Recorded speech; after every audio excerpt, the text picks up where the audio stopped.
할렐루야. 오늘 금요 성경 공부 함께 영상으로 참여한 모든 강림의 식구들을 환영하고 축복합니다.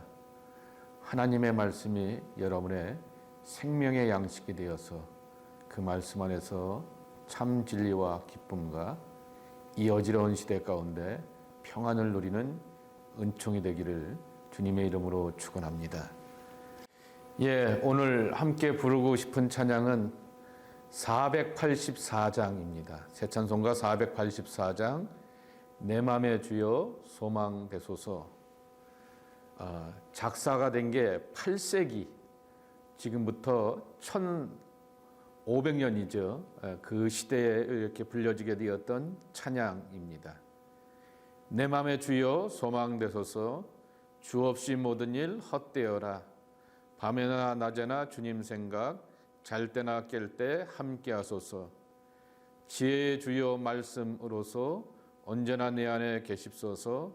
주는 내 아버지 나는 아들, 주 안에 내가 늘 함께하네. 세상의 영광 나 안 보여도 언제나 주님은 나의 기업. 주님만 내 맘에 계시오니 영원한 주님 참 귀하여라. 영원한 주님 내 승리의 주, 하늘의 기쁨을 주옵소서. 어떠한 고난이 닥쳐와도 만유의 주여 소망되소서. 아멘. 어떠한 환경과 여건 가운데서도 주님을 소망으로 삼는 하나님의 백성, 우리의 모습이 되어야 될 줄 믿습니다. 자, 성경 보시도록 하겠습니다. 마가복음 1장입니다. 1장 40절서부터 45절까지의 말씀입니다. 한 나병 환자가 예수께 와서 꿇어 엎드려 간구하여 이르되 원하시면 저를 깨끗하게 하실 수 있나이다. 예수께서 불쌍히 여기사 손을 내밀어 그에게 대시며 이르시되 내가 원하노니 깨끗함을 받으라 하시니 곧 나병이 그 사람에게서 떠나가고 깨끗하여 진지라.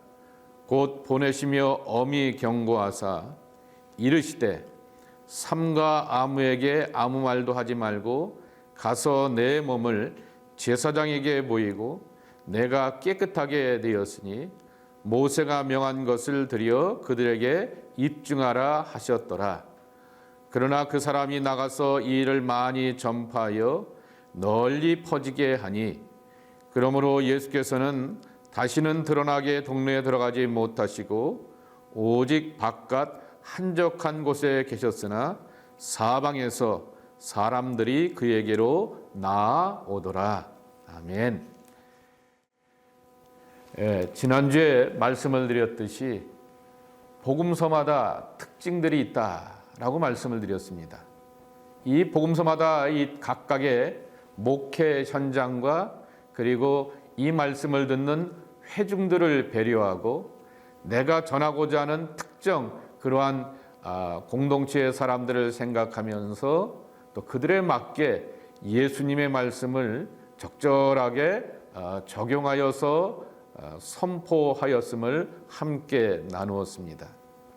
근데 우리의 초점은 가난한 사람들, 약한 사람들, 병든 사람들, 소위 말하는 삶 가운데서 사회적으로 특별히 종교적으로 신앙적으로 소외된 사람들입니다.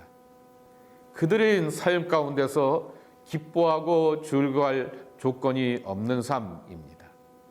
그런데 예수님은 그들에게 새로운 삶을 살 수 있는 은혜를 주시고 예수님 자신을 주셨습니다. 예수님을 받아들이면서 하나님의 자녀가 되고 예수님께서 선포하고 가르치시게 되었던 하나님의 나라를 누리며 살게 하셨습니다.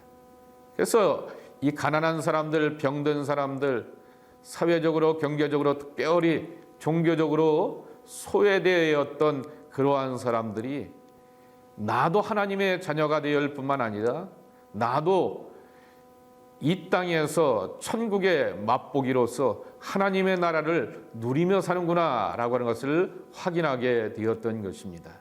그래서 예수님에게서 작은 자들 그리고 연약한 사람들을 찾아보는 것은 크고 놀라운 축복입니다. 그래서 오늘은 첫 번째로는 가버나움에서 고침받은 사람들을 찾아보려고 합니다. 구글에서 한번 가버나움을 찾아보았더니 영화가 먼저 나오더라고요. 성경의 지명으로서의 가버나움보다는 영화 제목으로서 작년에 프랑스의 칸느 영화제에서 심사위원장을 수상하게 되었던 아주 유명한 영화이더라고요. 레바논의 수도였던 베이르트 슬럼가에서 가난한 동네 가운데서 이 자인이라고 하는 이 소년의 기구한 삶의 이야기를 소개하여 주고 있습니다. 이 레바논이 기독교적인 그러한 일부가 있고 또 이슬람의 일부가 있어서 이렇게 팽팽합니다.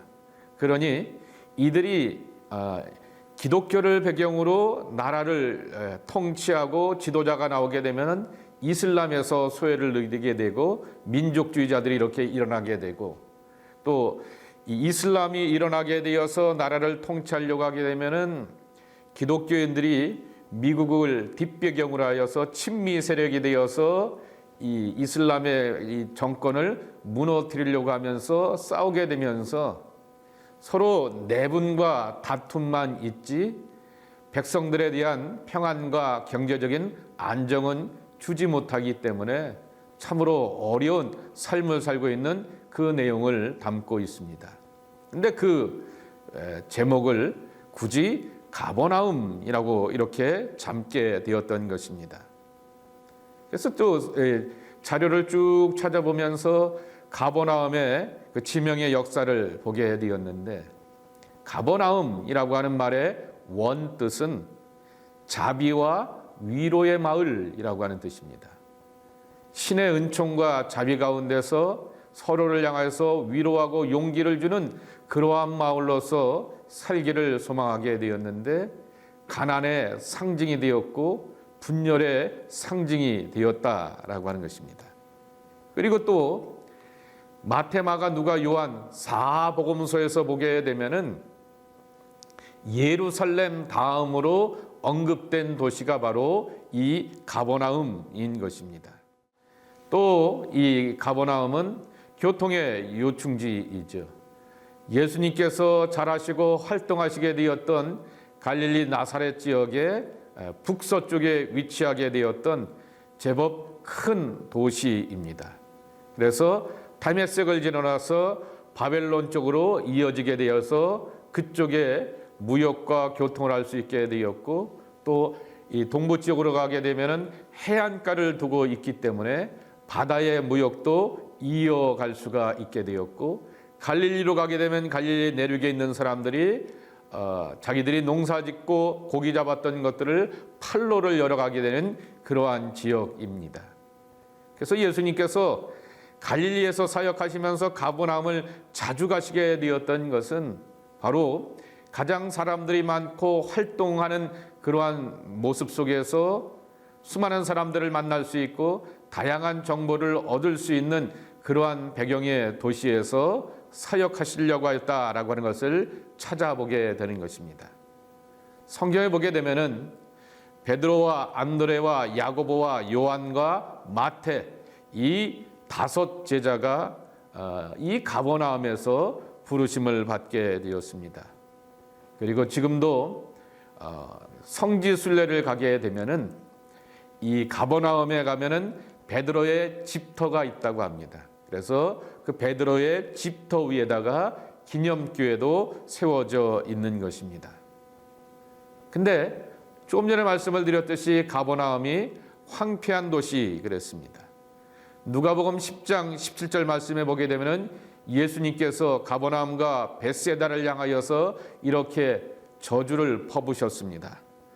가버나움아 내가 하늘에까지 높아지겠느냐 음부에까지 낮아지리라 이렇게 말씀하여 주시면서 하나님의 말씀을 받아들이지 아니하시고 예수님을 받아들이지 않는 그 교만한 백성들을 향하여서 하나님의 심판이 임할 것을 말씀하여 주셨는데 정말 AD 614년경에 페르시아 사람들, 지금의 이란 사람들에 의하여서 공격당하게 되고 전멸되어서 폐허가 되었다라고 하는 것입니다. 근데 1905년에 가게 되면은 독일의 이 고고학자 두 사람에 의하여서 유적지와 회당을 이렇게 발견하게 되고 여러 이렇게 흔적들을 찾게 되었다라고 하는 것입니다. 그러니까 예수님께서 이 갈릴리와 예루살렘의 주변에 그러한 교통의 중심지이고 많은 사람들과 왕래하고 교제하고 많은 사람들 속에서 하나님의 나라의 복음을 선포하기 위하여서 자주 가시게 되었던 이유를 찾아볼 수가 있는데, 성경에 보게 되면은 가버나움에서 있게 되었던 대표적인 흔적들을 볼 수가 있습니다. 첫째 그 자막에도 있는 것처럼 마가복음 1장 21절서부터 28절에 있는 더러운 귀신을 들린 사람을 내쫓고 온전하게 하십니다. 그리고 우리가 너무나 잘 알고 있는 백부장의 종을 고치셨고 또 백부장의 믿음을 이스라엘 사람들 가운데서 이만한 믿음을 보지 못하였다라고 칭찬하시게 되었던 그 역사가 있게 되었던 것이 바로 가버나움인 것입니다. 그리고 다음 주에 보려고 하는데요, 마가복음 2장, 마태복음 9장, 누가복음 5장에 있게 되는 중풍병자를 향하여서 고치게 되는 네 친구의 믿음입니다. 지붕을 뚫고 예수님에게 자기의 친구를 내려놓게 되었던 그들의 믿음을 보시고 고치게 되었던 이야기입니다. 그리고 이제 오늘 살펴볼 내용인데요, 나병 환자의 병을 고치시게 되었던 예수님을 만날 수가 있는 것입니다. 자, 이제 가버나움에서 있게 되었던 예수님의 많은 병고침의 사역 가운데서 다 일일이 찾아볼 수가 없기에 오늘은 나병 환자, 문둥병자의 병을 고치게 되었던, 한센병을 고치게 되었던 예수님의 치유의 이야기, 이 사건을 함께 보려고 합니다. 자, 복습하는 시간을 잠시 갖도록 하겠습니다.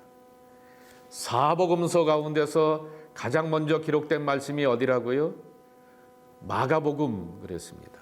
그래서 마가복음이 근본 재료이고 그리고 또한 뼈대가 된다라고 말씀을 드렸습니다. 그리고는 마태는 자기가 알고 있는 겪었고 경험하게 되었던 예수님의 일들을, 그리고 자기가 전하고 싶은 주로 유대인들을 향하여서 필요한 말씀들을 함께 또 더 추가하고 모아서 마태복음을 나누었다 그랬습니다. 누가는 누가의 목적을 가지고서 그렇게 하였다 그랬습니다. 그래서 여기 이제 도표에 보시게 되면은 마가복음을 가운데다 이렇게 놓았습니다. 그리고 양쪽에 마태복음을 놓고 누가복음을 놓고 또 어떨 때는 필요하면은 요한복음에도 담겨져 있는 게 있다고 하면은 대표적인 것이 바로 오병이어의 기적은 네 복음서에 다 나오지 않습니까? 그런 것을 이렇게 또 한쪽에다 놓고 각 이렇게 본문을 비교해 보려고 합니다. 그것을 병행 본문 연구, 병행 본문 비교라고 이렇게 말하게 됩니다. 저희들이 다닐 때, 신학교 다닐 때 패럴 패세이지라고 이렇게 말하면서, 패럴 텍스트 패세이지라고 하면서 그 나란히 본문을 놓고 뭔가 차이점이 있는가라고 하는 것을 보게 됩니다. 처음에는 이렇게 초기 단계 때는 한글 성경만 놓고 하게 됩니다. 그 다음에는 그 옆에다가 뭐도 놓냐라고 하면은 표준세 번역과 공동 번역도 같이 놓고 하게 됩니다. 또 그 다음에는 또 뭐도 하냐고 하면은 거기에다가 영어 성경도 넣습니다. 그리고 그 다음에는 또 뭔 성경도 넣냐라고 하면은 히라버 성경도 넣으면서 그 문장들을 보게 되는데, 저 같은 경우에는 그냥 히라버 단어를 읽는 수준이고 본문까지 이렇게 할 수 있는 그러한 능력이 안 되지만은 그렇게까지 해서 때로는 이렇게 설교 준비를 하면서 일일이 본문들을 확인하게 됩니다. 그렇게 비교해보고 따져보게 되면은 아주 그렇게 눈에 들어오는 핵심들이 있고 예수님께서 뭘 이렇게 우리에게 전해 주시려고 하셨는지 그 의미를 확인해 볼 수가 있습니다. 자, 그러면은 이 도표에 있는 마가복음 1장 40절서부터 45절을 보시고 한쪽에는 마태복음 8장 1절에서 4절, 다른 쪽에는 누가복음 5장 12절서부터 16절의 말씀을 보도록 하겠습니다. 복음서를 볼 때는 항상 앞뒤를 봐야 된다라고 말씀을 드렸습니다. 이 복음서가 자리 잡아야 했던 그 위치가 있다라고 하는 것이죠.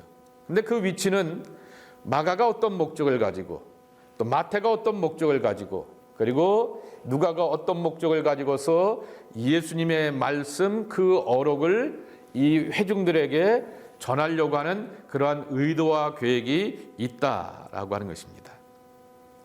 이것을 이제 신학적으로 보게 되면은 양식사적 연구 혹은 편집사적 연구라고 이렇게 말하게 되는데, 그런 것들은 여러분에게 필요하지 않고 우리는 하나님의 말씀을 묵상하면서 거기서 힘을 얻고 더 깊은 하나님의 뜻을 헤아리면서 내 안에 하나님의 나라를 소유하는 데 있지 않습니까? 그렇지만은 이 앞뒤의 문맥을 보게 되면서 이 말씀의 진이와 참 목적이 뭔가라고 하는 것을 확인하게 되는 것입니다. 자, 먼저 마가복음에 보게 되면은 마가복음 1장에는 예수님의 족보와 집안의 내력을 소개하지 아니하고 예수님께서 세례 요한의 자리를 이렇게 이어받고 영어로 표현하면 테이크오버 하신 다음에 바로 하나님의 나라를 향하여서 선포해 가시는 것을 볼 수가 있습니다. 그래서 1장 1절에 보게 되면은 하나님의 아들 예수 그리스도의 복음의 시작이라라고 말한 다음에 세례 요한의 사역이 나오게 되고, 그리고 또한 세례 요한의 뒤를 잇고 안내를 받아서 하나님의 나라를 선포하시고 계십니다. 그 선포의 사역 가운데서 제자들을 부르시고 전도 여행을 떠나시면서 하나님의 나라를 이뤄가시는 속에서 제일 먼저 하셨던 것이 뭐냐라고 하는 많은 병자들을 고쳐주시는 이적을 보여주셨습니다.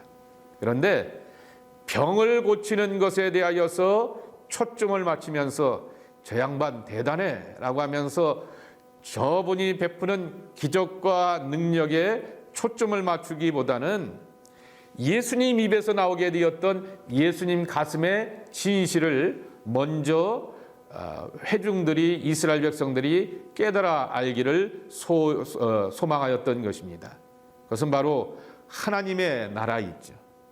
하나님의 나라는 이러한 질병과 고통과 저주에서 자유로운 것이다. 노임을 얻고 하나님 안에서 의와 평강과 기쁨으로 사는 것이다 라고 하는 것을 보여주셨다라고 하는 것입니다. 그래서 나중에 오늘 본문에도 있는 것처럼 예수님께서 사람들에게 자신이 기적과 능력을 베푸신 것을 향하여서 쉬쉬쉬하게 되었던 것은 본질을 헷갈리지 말라라고 하는 것이죠. 본질은 하나님의 나라이지, 야 예수님 대단해, 저 양반한테 가면 내 병이 해결되는 거야? 라고 하면서 제가 자주 쓰는 예화 가운데 하나 있지 않습니까? 애가 엄마 손에 담겨져 있게 되는 호떡에만 관심이 있지 엄마하고 눈 한 번 맞추지 않는다라고 하게 되면은 엄마의 진심을 모르는 거죠. 엄마와 눈을 맞추며 엄마 왔어요, 엄마 빵을 준비해 주셨네요 라면서 엄마와 내가 먼저 교제하고 나누는 것이 엄마가 얻는 기쁨과 즐거움과 만족이지, 그놈의 자식이 그저 그렇게 밑에 있는 손에 잡고 있는 빵에만 이렇게 초점을 맞춘다라고 하면은 진정한 그러한 관계의 참모습은 아니다라고 하는 것입니다. 자, 두 번째로 마태복음은 산상수훈 5장서부터 7장까지 산상수훈의 위대한 가르침 속에서 예수님은 이적을 행하시는 능력의 하나님의 아들이다라고 하는 것을 8장에 가시면 선포하게 되는 것입니다. 그리고 그 능력의 하나님의 아들 메시아가 첫 번째 기적으로 보여주시는 것이 바로 나병 환자의 고침을 이루었다라고 하는 것입니다. 그리고 그 구원은 단순한 병고침 이것으로 끝나는 것이 아니라 마음과 영혼과 삶을 어루만져 주시게 되는 전인적인 구원이다라고 하는 것입니다. 세 번째로 누가복음에서는 바로 앞에 보게 되면은 베드로를 만나 주시게 됩니다. 그물질하게 되었던 베드로가 밤이 맞도록 수고하게 되었지만은 빈손의 사람이었지만은 주님의 말씀을 듣고 의지하게 되었더니 그물이 찢어질 정도로 어둑이 걷게 되었고 친구들이 도와줄 정도로 많은 수확을 거두게 되었던 것입니다. 그 다음에 이제 베드로를 부르시게 되었지만은 내 삶의 필요를 채우시는 예수님이 되시는구나 라고 하는 것을 우리는 확인하게 됩니다.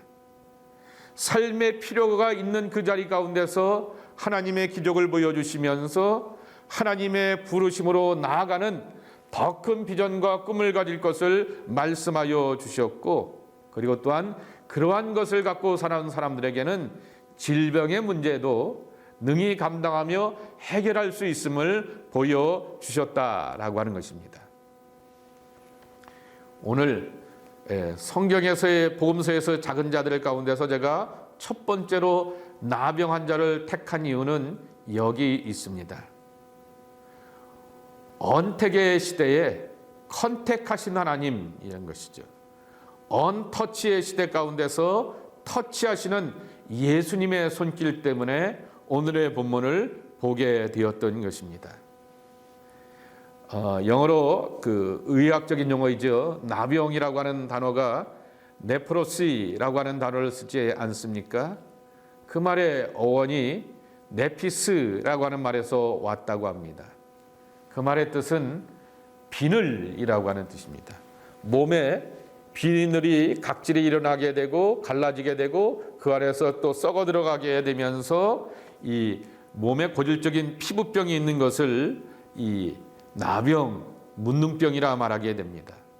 그리고 이것은 전염병으로 이해가 되었기 때문에 격리되어서 살 수밖에 없었습니다. 그리고 스스로가 나병에 걸린 것에 대하여서 선포하며 살아야 됩니다. 사람들을 만날 때 옛날에 사람들이 마스크가 없었지 않았습니까? 그러니까 입을 가리고 부정하다라고 하면서 자기의 나병 걸렸음을 사람들에게 알려주면서 말 그대로 소셜 디스턴스, 사회적인 거리를 만들어서 피해가도록 만들어 놓는 사람들이 바로 이 나병 환자였던 것이죠. 정말 바이러스처럼 돌림병이 되고 전염병이 되어서 사람들과 더불어서 교제할 수 없고 자기 가족들로부터 격리가 되고 분리가 되고 수많은 그러한 사람들로부터 사회생활서부터 분리되어서 살 수밖에 없는 그러한 삶이 바로 나병 환자의 모습이라고 하는 것입니다. 오늘 우리가 코로나 바이러스로 인하여서 서로가 서로에게 있어서 격리되어서 살고 있는 것을 볼 수 있습니다. 손을 이렇게 악수하는 것은 뒤로하고 팔꿈치로 이렇게 대거나 주먹으로 이렇게 살짝 툭 치고 이렇게 서로를 확인하면서 안부를 묻는 그러한 어려운 시대에 살고 있는 것을 보게 됩니다. 어떤 분을 만나게 되면은 창문도 자동차의 창문도 한 1cm 이렇게 열더라고요. 그러시면서 이렇게 필요한 것들 저 주시기도 하고 어떨 때는 헌금을 그렇게 주기도 하십니다. 그만큼 예민한 그러한 상황 가운데서 우리가 살고 있는 그러한 상황인 것입니다. 그런데 이 코로나 바이러스는 너도 그렇고 나도 그렇고 우리 모두 다 이런 어려운 상황에 있으니까 피차 조심하는 것이지만은 그런데 이 나병 환자는 천에 하나 만에 하나 가운데서 정말 수많은 사람들 가운데서 홀로됨으로 이렇게 소외되었던 사람이었다라고 하는 것입니다. 얼마나 힘들고 외로웠을까, 얼마나 그리웠을까라고 하는 것입니다. 제가 몇 주 전에 설교하면서 존 오트버그의 관계훈련이라고 하는 책을 여러분 앞에 소개하지 않았습니까? 거기에 보게 되면은 이런 일화를 이 목사님이 소개합니다. 본인이 그래도 샌프란시스코 베이 지역에서 대형교회 담임 목사이고 저명한 기독교 이제 저술가이기도 하지만은 또 교인들을 생각하고 배려하는 마음 가운데서 1등석에 앉지 않고 늘 일반석에 앉아서 비행기를 탄다고 합니다. 근데 이 땅의 삶을 살면서 정말 모든 사람들이 묵인해주게 되는 엄청난 담벼락은 사실은 커튼 하나에 달랑달랑 달려있다라고 하는 것이죠. 그래서 비행기의 1등석과 혹은 비즈니스석과 일반석을 가르는 것이 커튼 하나밖에 없음에도 불구하고 아무도 커튼 너머의 세계로 들어갈 생각을 하지 아니하고 거기에 머물 생각도 하지 아니하고 또 가끔 가다 보게 되면 그냥 아무 생각 없이 그쪽에 있는 화장실을 쓰는 사람도 있기도 하지만은 그렇게 가지 못하게 되는 것이 바로 이 커튼 하나 속에서 1등석과 일반석의 그와 같은 차이라고 하는 것입니다. 근데 그 차이 속에서 사람들은 좌절을 맛보기도 하고 돈의 차이도 맛보기도 하지만은 그런데 가장 큰 담벼락은 뭐냐라고 하면은 종교적인 담벼락이라고 하는 것입니다. 하나님으로부터 벌을 받아서 이와 같은 천형의 형벌 가운데 놓여 있다라고 하는 사람들이 바로 나병 환자들이라고 하는 그러한 잘못된 이해인 것입니다. 저희가 신학교 다닐 때 이런 가난하고 약한 사람들에 대하여서 신앙적인 것뿐만 아니라 심리적으로 사회적으로 이렇게 글을 쓰고 소개했던 목사님이 한 분 계십니다. 이연주 목사라고 하는 분인데 아동 작가이기도 하고 수필가이기도 하고 시인이기도 하고 그 집안이 다 이렇게 유명한 신학자도 나오고 글 쓰는 분들이 참 많이 있는데 그분의 책 가운데 파나와 함께 나오게 되었던 예수와 만난 사람들이라고 하는 책이 있습니다.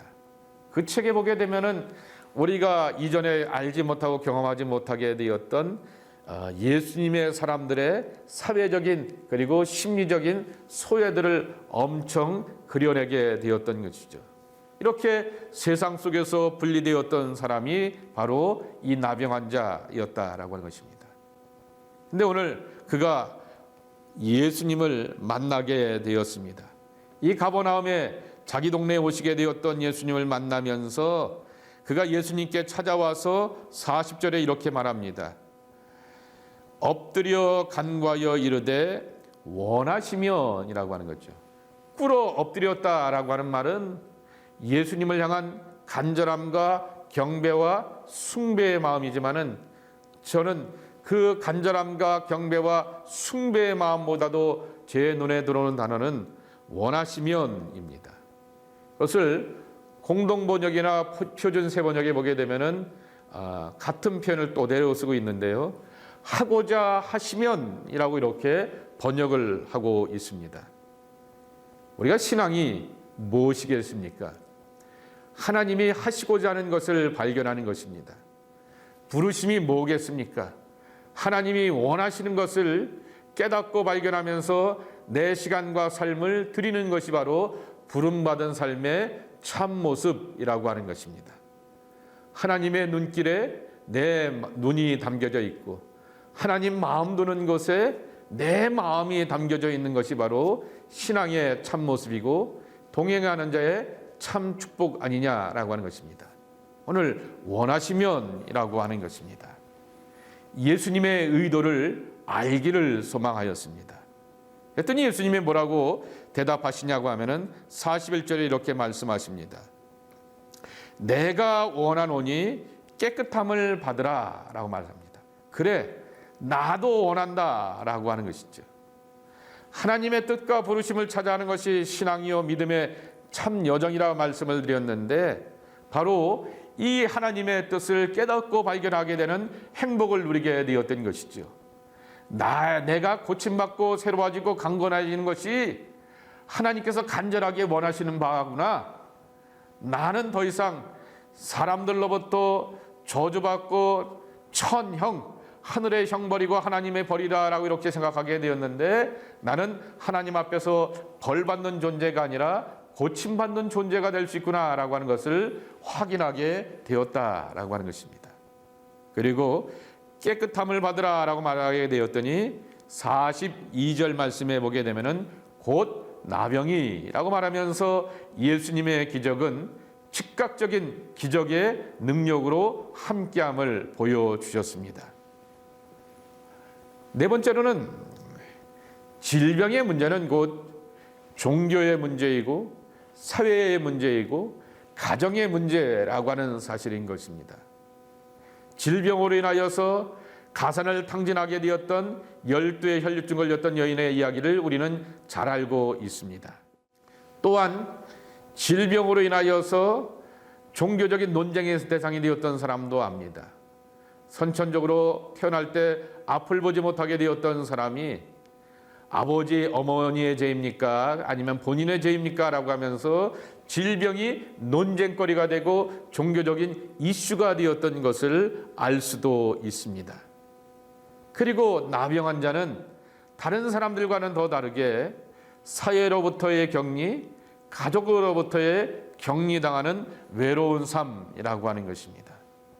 그래서 요청받은 것이 뭐냐라고 하면은 제사장을 찾아가라라고 하는 것입니다.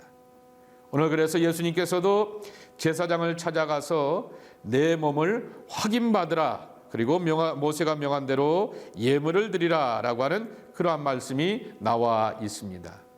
레위기 13장과 14장에 나와 있는데요. 13장 16절 17절 말씀에 보게 되면은 그 생살이 변하여 다시 씌어지면 제사장에게로 갈 것이요, 제사장은 그를 진찰하여서 그 환부가 씌어졌으면 환자를 정하다 할지니 그는 정하니라 라고 말하게 됩니다. 자, 그렇게 해서 인준을 받게 됩니다. 근데 한 번으로 끝나는 것이 아니라 인준받은 다음에 8일이 지난 다음에 다시 한번 확인을 가게 됩니다. 근데 제사를 드릴 때 빈손으로 갈 수 없습니다. 어린 순양 2마리와 암양 1마리를 가지고 하나님 앞에 제물로 바쳐야 됩니다. 레위기 14장 8절 말씀에 보게 되면은 8째 날에 그는 흠없는 어린 순양 2마리와 1년 된 흠없는 어린 암양 1마리와 또 고운 가루 10분의 3 에바의 기름 섞은 소제물과 기름 1녹을 취할 것이요 라고 말하면서 나름대로의 최선을 다하여서 정성껏 준비한 마음 가운데서 하나님 앞에 제물을 바쳐야 되는 것입니다. 질병 가운데서 참으로 오랜 아픔과 고통이었는데 회복의 과정도 많은 제물을 드리고 마음고생하게 되는 그와 같은 프로세스가 있게 되는 것입니다.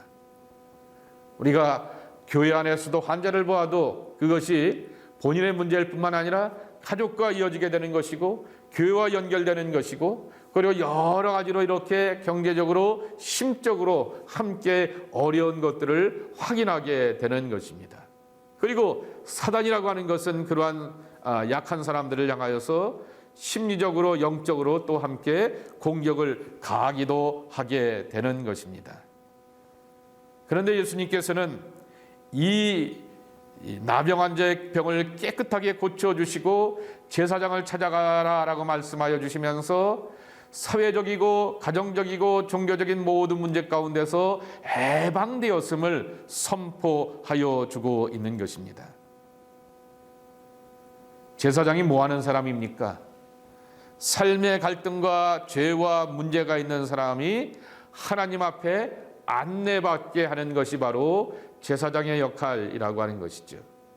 근데 어떻게 보게 되면은 여기 성경에서 등장하게 되는, 오늘 본문에 등장하는 제사장은 인준해주는 기관의 역할이었고 사회의 단체의 역할이었다라고 하면은 하나님을 만나고 경험하게 하고 하나님 앞에서 새 삶으로 살게 하는 진정한 제사장의 역할을 하셨던 분은 바로 예수님이시다라고 하는 것입니다.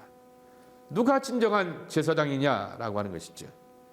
전인적인 구원을 이루게 되었고 온전한 삶으로서 안내하고 초대하시게 되었던 예수님께서 바로 진정한 제사장이 되신다라고 하는 것입니다. 참으로 중요한 부분 하나 있습니다. 그것은 바로 예수님께서 터치하셨다라고 하는 것입니다. 41절 말씀에 예수께서 불쌍히 여기사 손을 내밀어 그에게 대시며 이르시되 내가 원하노니 깨끗함을 받으라 하시니 그랬습니다. 예수님께서 손을 대셨다라고 하는 것입니다.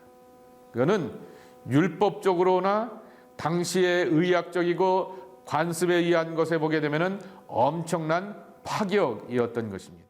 근데 예수님께서 그 몸에 손을 대셨다라고 하는 것은 엄청난 파격인 것이죠. 당시의 종교와 문화와 관습을 뛰어넘는 하나님의 나라를 향하여서 만져주시는 그러한 은총이라고 하는 것입니다. 서양 사람들이 은혜 받으면은 뭐라 그래요? 우리는 은혜 받았습니다 그러는데 어떤 분들은 저한테 목사님 수고하셨습니다 그러는데 수고는 손 숫자의 고생 고자입니다. 손이 수고하는 게 수고고 은혜 받았습니다 그러면 저도 힘이 나고 아멘 하면 저도 힘이 나는데요. 정말 서양 사람들은 터치되었다라고 이렇게 말하지 않습니까? 마음이 터치가 되었다라고 하는데 예수님께서 그 나병 환자의 몸에다가 손을 대시며 이 엄청난 파격을 통하여서 영혼과 마음에 터치가 되는 그러한 하나님의 나라로 초대하는 그러한 제사장의 참본분을 이뤄 주셨다라고 하는 것입니다. 마지막 하나 더 이렇게 봐야 될 것은 예수님께서는 이 기적을 이루신 다음에 하셨습니다. 누구에게 얘기하지 말라라고 합니다. 44절 말씀에 보게 되면은 아무에게도 아무 말도 하지 말고 내 몸을 제사장에 보이고 깨끗하게 되었으니 그것만 입증하라라고 하면서 너의 자유함을 가지고 살라라고 말하게 되었는데 그는 자신의 질병을 고치게 되었던 예수님의 능력과 효과에 대하여서 선포하게 되었던 것입니다. 아까도 말씀을 드렸듯이 본질을 놓치지 않기 위하여서 예수님께서 이런 당부를 하시게 되었지만은 또 우리가 경험하게 되는 것이 하나님의 진리의 신비이고 하나님의 진리의 이중성을 우리에게 가르쳐주고 있는 것입니다. 감춰진 보화와 같이 보화는 감춰진 것 같아 보이게 되지만은 마가복음 4장에 나오게 되는 감춰진 보화의 비유와 같이 감춰진 것 같아 보이게 되지만은 언젠가는 드러나게 마련이다라고 하는 것입니다. 예수님은 본질을 생각하시면서 그 하나님의 나라의 구원과 신비를 전하고 증거하시기를 그렇게 원하시게 되었지만은 하나님의 메시아가 갖고 있는 탁월함과 능력과 영적 권세를 감히 감출래야 감출 수가 없다라고 하는 것을 우리에게 드러내주고 있는 것입니다. 기독교의 신앙의 신비는 바로 여기 있는 것입니다. 저 사람이 뭐 때문에 저렇게 기뻐하지? 저 사람이 교회 다니면서 요새 성경 좀 읽는다고 하는데 요새 기도 좀 한다고 하는데 뭐 때문에 기뻐하지? 라고 하는 것을 보게 되었을 때 그것을 알 수가 없지만은 그의 말하는 모습과 살아가는 삶의 자세와 태도를 보게 되면서 정말 저 안에 하나님의 나라가 있구나라고 하는 것을 확인하게 되는 것입니다. 진리와 생명과 그리고 하나님의 나라는 감출래야 감출 수가 없음을 우리에게 분명하게 선포해 주고 있다라고 하는 것입니다. 그래서 이 기쁨과 이 감격으로 살아가야 하는 것이지 스스로의 노력과 공로와 수고 가운데서 이와 같은 신앙의 진리를 만들지 말라라고 하는 것입니다. 내가 예수님을 인격으로 만나게 되면 내가 예수님을 진리로 만나게 되면 또 오늘 본문처럼 내가 예수님을 능력과 병고침의 역사로 만나게 되면 이와 같은 하나님의 기적을 보고 누려간다라고 하는 것입니다. 이 기쁨과 생명으로 나가는 가버나움의 축복이 오늘 강림의 제단을 찾아오는 모든 성도들에게도 함께 하시기를 예수님의 이름으로 축복합니다. 기도하겠습니다. 자비로우신 하나님, 우리도 예수님의 만져주심이 필요합니다. 거리를 두고 살아가야 되는 이 시대 가운데 내 몸을 만져주시고 내 등을 다독거려 주시고 손을 잡아 주시는 따스한 예수님의 손길이 그립습니다. 손잡아 주시고 인도하여 주시어서 의의 옳은 길로 인도함 받는 하나님의 생명의 자녀들이 저희들에게 도와주시옵시고 이 세상 사람들이 누리지 못하는 평안과 기쁨과 위안을 예수님으로부터 받는 저희들 모두가 되게 하옵소서. 예수님의 이름으로 간절히 축복하며 기도 올리옵나이다. 아멘.